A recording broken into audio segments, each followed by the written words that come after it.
कुरान पाक से जुड़ने वाला, हमेशा उसको पढ़ने वाला, इसके साथ अपना ताल्लुक जोड़ने वाला हमेशा सरसब्ज और शादाब रहता है।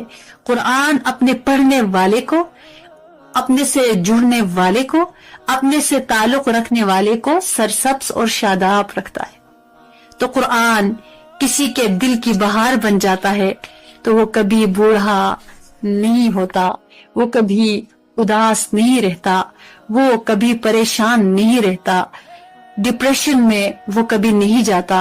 दुनिया में वो लोग सबसे ज्यादा खुशबख्त हैं, खुशहाल हैं, जिनके लिए कुरान रबी अक्ल भी बन गया, जिनका ओढ़ना बिछोना, जिनका उठना बैठना, जिनका सुबह का होना शाम का होना कुरान ही कुरान बन गया, तो वो कभी भी वो दिल मगमूम नहीं हुआ। इसीलिए हजरत अब्दुल्ला बिन अब्बास रजी अल्लाह ताला अन्हुमा ने रसूल करीम सल्लल्लाहु अलैहि वसल्लम से नकल फरमाया कि जिसने कुरान को पढ़ा वो कभी नाकारा उम्र तक नहीं पहुंचेगा। तो कुरान अजीम शान से ताल्लुक रखने वाला रोता धोता नहीं है, वो दुखी नहीं होता।